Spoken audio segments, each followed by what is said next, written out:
Butuh keajaiban? Ini syarat timnas Indonesia bisa juara Piala AFF untuk pertama kalinya. Mimpi Indonesia menjadi juara Piala AFF nampaknya menemui tembok besar. Pada partai final leg pertama, Rabu 29 Desember 2021, timnas Indonesia dibantai Thailand 4-0.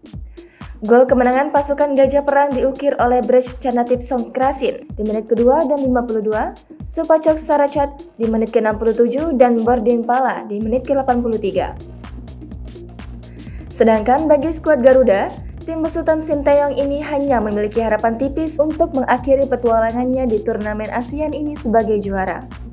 Meski demikian, secara hitung-hitungan, peluang Indonesia juara Piala AFF 2020 belum habis, karena leg kedua final digelar di Stadion Nasional Sabtu 1 Januari 2022.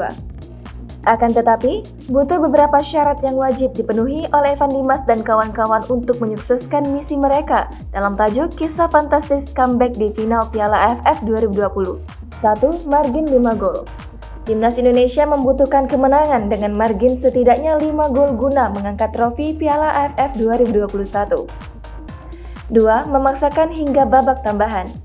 Timnas Indonesia wajib memanfaatkan segala kemungkinan untuk meraih titel juara Piala AFF, termasuk memanfaatkan waktu tambahan. Secara skenario, margin 5 gol menjadi misi wajib yang tak bisa ditawar lagi.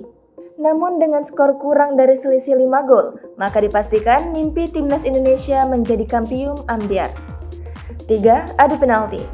Ada satu cara lain untuk timnas Indonesia menyegel gelar juara tanpa memenuhi skenario unggul lewat margin 5 gol. Timnas Indonesia bisa mengakhiri laga termasuk waktu normal dengan skor 4-0. Kedua tim nantinya memiliki agregat yang sama, yakni 4-4. Maka posisi kedua tim sama kuat, dan hasilnya status Raja ASEAN akan ditentukan lewat babak adu tos-tosan alias penalti.